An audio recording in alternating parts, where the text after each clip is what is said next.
Class 10th barrier, क्या हाल चाल है आप लोग का। अब तो आप class 10th barrier that means कि 9 से 10th आ रहे हैं, उसकी बात आज नहीं करेंगे। जो 10th का एग्ज़ाम हो चुका है जिनका, आज उनकी बात करेंगे। तो बेसिकली इस वीडियो में हम देखेंगे क्या कि जो बच्चे 10th का एग्ज़ाम दे चुके हैं और टिल वेट कर रहे हैं कि उसका रिजल्ट आने वाला है, जैसे कि 12th मई तक आएगा शायद, प्रोबेबिलिटी ऐसा है। तो वो बच्चे दिमाग में उथल पुथल चल रहा होगा कि अब जो है वो 1.5 मंथ में हम क्या करें, है ना, उसके बारे में बात करेंगे। और माइंडसेट क्या होना चाहिए 11th क्लास में, है ना, उसके बारे में थोड़ा सा लिटिल बिट बात करेंगे आज। तो आज का प्योर वीडियो जो आप लोग का होगा यहाँ पे, वो कंप्लीट हम जो है वो बच्चे जो 10th से 11th के मूव कर रहे हैं उसके बारे में कंप्लीट हम बात करेंगे, है ना।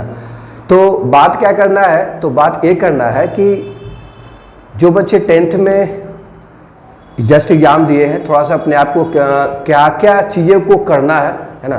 तो थोड़ा सा वहाँ पे हम एज ए टीचर आपको सजेस्ट करेंगे कि क्या आप लोग के लिए अच्छा होगा आगे के लिए भी, है ना, और प्रेजेंट में भी क्या करना है आप लोग को, क्या अच्छा होगा, है ना। तो इसमें देखते क्या है कि जैसे कि अगर एज ए टीचर अगर हम ये बात बोलते हैं कि जो बच्चे 10th का भी एग्ज़ाम दिए हैं वो कंप्लीट क्या करना है ना, फिर से जो है युद्ध की तरह 11th क्लास को में लग जाना। तो उस तरीके से अगर हम बोलते हैं कि जाकर फिर से स्टडी करना शुरू कर दो, तो थोड़ा सा ये जो है प्रैक्टिकली शायद पॉसिबल नहीं हो कुछ बहुत सारे बच्चे के लिए, है ना। जैसे कि होता क्या है कि अब 10th के जो बच्चे होंगे वो लगातार पढ़ाई किए होंगे पूरे साल और बहुत सारी चीज़ों को शायद सेक्रीफाइस किए होंगे, है ना। कुछ चीज़ों को लेकर के जो उनको करना चाहिए था, मे भी कहीं जाना चाहिए था, कोई फ्रेंड्स सर्किल बनाने का ये किया होगा, है ना, बात करने का मन किया होगा, है ना, तो वहाँ पे शायद नहीं किए होंगे। तो ये सब चीज़ें आप कर सकते हो, है ना। मतलब अभी जो आपको 1.5 मंथ का टाइम बचा हुआ है ना, उसमें और भी चीज़ें हैं, उसमें एक ये भी पार्ट है करने का। और कुछ बच्चे साथ में ये सब करने के अलावा जो है आप अपना चूज कर सकते हो कि बेस्ट करियर ऑप्शन आपके लिए क्या होगा। दैट मीन्स कि करियर ऑप्शन का मतलब आगे चल के किसमें ज़्यादा हमारे लिए अपॉर्चुनिटी होगा, है ना, उसमें भी आप ये जो 1.5 मंथ का टाइम आपको मिलेगा उसमें आप स्पेंड कर सकते हो। और इसके अलावा कुछ बच्चे थोड़े से कंसिस्टेंसी उनका लगातार होता है, क्योंकि वो कुछ बच्चे इस तरीके से होते हैं कि वो 10th में ही डिसाइड कर लिए थे कि अब जो है 11th 12th और 10th 3 साल के बाद ही हमें जो करना है वो करना है। और उन्हें इस बात का एहसास हो भी जाता है बहुत अर्ली कि नहीं यार, लाइफ इसी को कहते हैं। ऐसा नहीं है कि 11th 12th के बाद हमें बहुत बड़ी आज़ादी मिल जाएगी, है ना। कॉलेज जाएंगे, कॉलेज जाने के बाद भी ऐसा नहीं कि बहुत आज़ादी मिलेगा, वहाँ भी आपको पढ़ाई करना है। हाँ, ये हो सकता है कि एक कम्पिटिटिव एग्जाम होता है और वहाँ पे कॉलेज लाइफ होता है, थोड़ा सा माइनर डिफरेंसेस होते हैं, थोड़ा सा आज़ादी वहाँ पे मिलेगा आपको, लेकिन ऐसा नहीं है कि आपको कंप्लीट स्टडी से छुटकारा मिल जाएगा, है ना। और स्टडी से छुटकारा क्यों करें, क्योंकि स्टडी अगर करते हैं तो भी तो कुछ नए चीज़ें हमें वहाँ से आइडिया मिलेगा ना, ब्रेन हमारा ब्रॉड होगा, चीज़ों को समझने में आसानी होगा।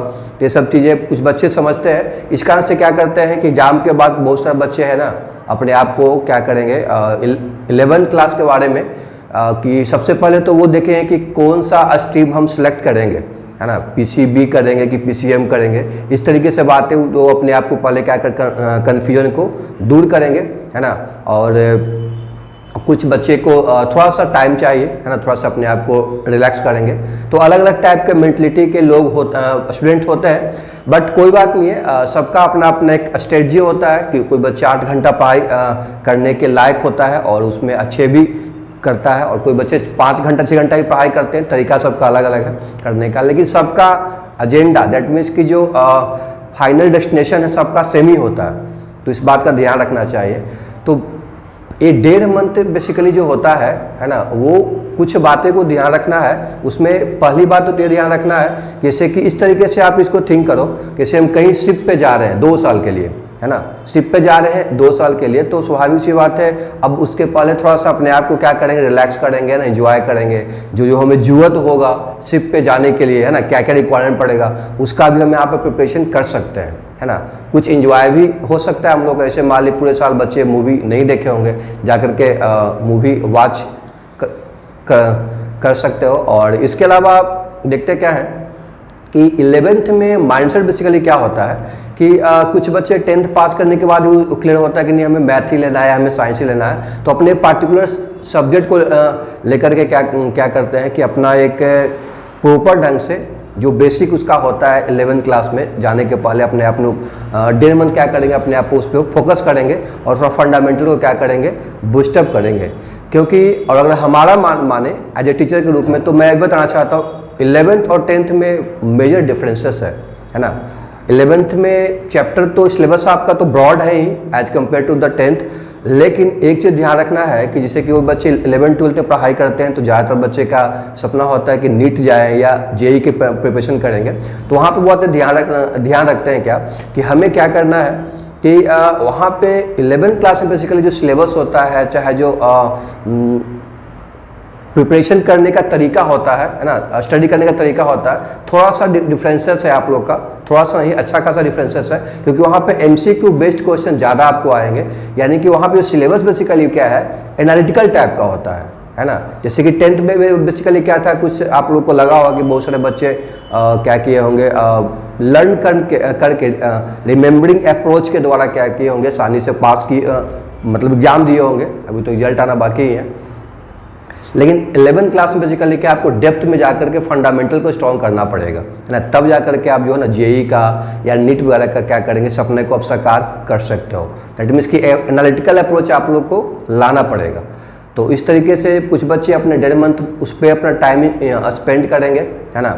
और कुछ चीज़ें जो होता है क्या, जैसे कि अगर देखा जाए कि 10th से 11th में बच्चे जब आते हैं उसमें बहुत सारे हार्मोनल चेंजेस होते हैं, है ना। हार्मोनल चेंजिंग दैट मीन्स कहने का मतलब क्या होगा, उसके मन में बहुत सारी चेंजिंग आता है। जैसे एक तो मान लिया है कि सबसे पहले बात है कि अपने 10th तक जब स्कूल में थे वो तो एक सीनियर के तौर तरीके से वहाँ पे उनको सम्मान मिला, तो वो उसी चीज़ को 11th क्लास में क्या करेंगे, कुछ बच्चे है ना इस तरीके से क्या करते हैं, वो दिमाग में लेके चलते हैं और इस कारण से वो एक साल उनका बर्बाद भी हो जाता है 11th क्लास। तो इस सब चीज़ों को थोड़ा सा ध्यान रखना है कि वो 11th क्लास में ये जो मेंटलिटी है कि अब हम सीनियर हो चुके हैं, है ना, ये आप लोग को दिमाग से जितनी जल्दी हो उसी को निकाल फेंको, है ना। क्योंकि सीनियरिटी का मतलब क्या है कि एज ए नॉलेज के बेस पे है ना, वो इंसान कितना आगे है उसके बेस पे हम उसको आसानी से कह सकते हैं। और इसके अलावा अगर देखा जाए कुछ बच्चे में क्या होता है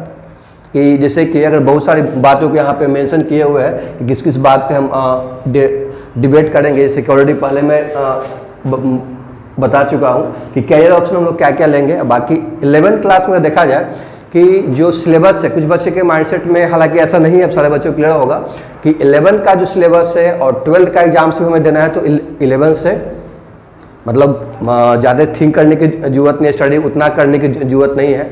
हो सकता है कि आप 12th का बोर्ड का एग्जाम दोगे तो आप लोगों को ज़्यादा वहाँ मेहनत करने की जरूरत पड़ेगा, कंसल्ट होने की जरूरत पड़ेगा, लेकिन 11th बिना पढ़े हुए 12th आप जो है ना आप लोग को बहुत ही मुश्किल होगा। दैट मीन्स कि वहाँ पे आप लोग को जो सारा जो है बेसिक आप यहाँ का ही जो उसमें 11th का ही 12th में अप्लाइड होता है। तो इस बात को ध्यान रखना है कि 50-50 जो है रेशियो होता है, चाहे वो जेई का एग्जाम दो चाहे वो नीट का एग्जाम दो। तो इस बात को ध्यान रखना है सारे बच्चों को। तो जो माइंडसेट होना चाहिए 11th क्लास का, वो बच्चे को इस बात को क्लियर होना चाहिए कि जो सिलेबस हमारा है ये भी हमारे 11th क्लास का भी इम्पॉर्टेंट है एज वेल एज, ताकि हम 12th क्लास में अच्छी तरीके से पढ़ाई कर सकें, है ना।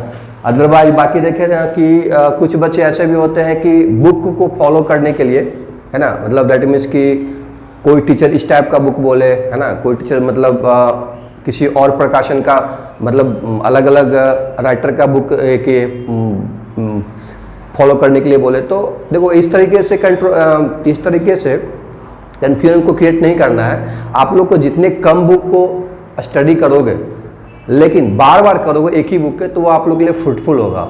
ऐसे आप कोई एक ढंग का बुक जो होता है, ढंग का बुक, उसके बारे में हम बात करें कि बेस्ट बुक क्या हम लोग के लिए है मैथ के लिए, है ना, तो हम आगे बात करेंगे। लेकिन एक चीज़ ध्यान रखना है, कुछ बच्चे क्या एक टॉपिक को समझने के लिए 2-4 बुक को क्या करेंगे स्टडी करने की कोशिश करते हैं और वहाँ पे टाइम उनका कोलैप्स हो जाता है। तो इस बातों को ध्यान रखना है कि बुक जितने आप लेस करो, स्टडी मटेरियल कोई ढंग का कहीं पे अगर अवेलेबल है तो उसको आप उसी से स्टडी को ज़्यादा आप लोग के अच्छा होगा, है ना। तो इसके अलावा बुक को के फॉलो बहुत ही कम करना है, मतलब लेस बुक करना है, मतलब एक स्पेसिफिक टाइप का बुक जो है वो हमें स्टडी करना पड़ेगा और अगेन करना है हम लोग को।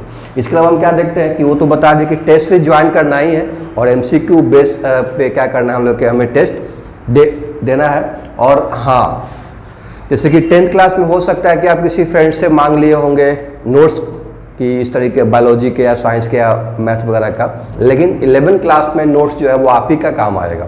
जो आप स्टडी करके एक पार्टिकुलर टॉपिक को लिखोगे, है ना, वो आप लोग को खुद से बनाना पड़ेगा।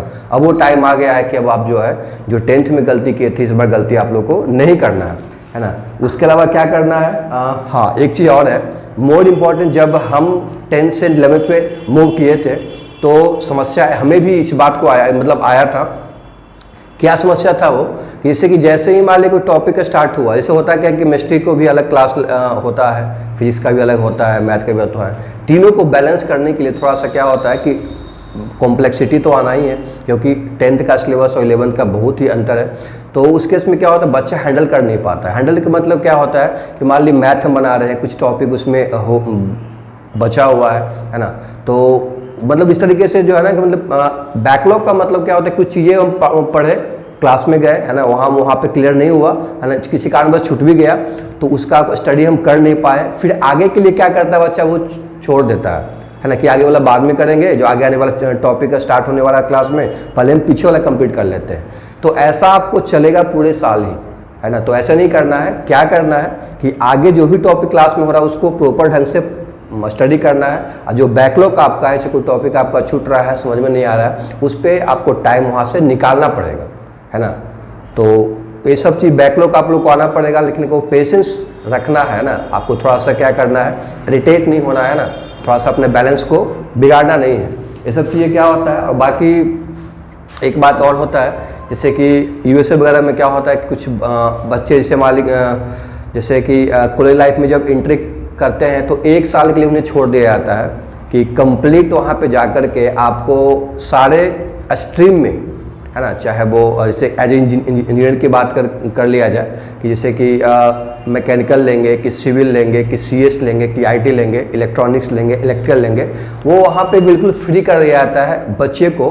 अलग अलग डिपार्टमेंट में जाते हैं, स्टडी करते हैं और बाद में 1 साल के बाद जो है वहाँ से वो डिसाइड करते हैं। हालांकि मोदी जी इस बात को कोशिश कर रहे हैं कि इंडिया में इस तरीके से जो है ना एजुकेशन सिस्टम को इम्प्रूव किया जाए।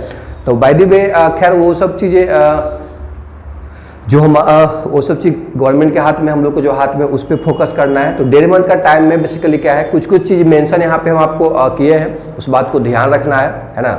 और आगे के लिए जो आप लोग क्या करना है, कमर कस लेना है ना, अच्छी तरीके से, है ना। और आज के लिए इतना ही। और इसके अलावा जो आगे हम जो बात करेंगे वो हमें होगा कि कौन सा स्ट्रीम हम सेलेक्ट करें, PCB करें, PCM करेंगे, उसमें कैरियर ऑप्शन क्या होगा, वो अगली वीडियो में हम आपको बताएंगे। तो अगर आप वीडियो पे नए हैं तो चैनल को सब्सक्राइब कर लीजिएगा और उन दोस्तों को शेयर करना है जो मैथ को लेकर के ज़्यादा थोड़ा अपने आप को क्या करना चाहते हैं, बेसिक अपना स्ट्रॉन्ग करना चाहते हैं। तो यहाँ पे 11th क्लास का, 10th क्लास का, 9th क्लास का और 12th क्लास का मैथ यहाँ पे हम कंप्लीट करवाते रहते हैं। तो आज के लिए इतना ही। Thanks for the watching.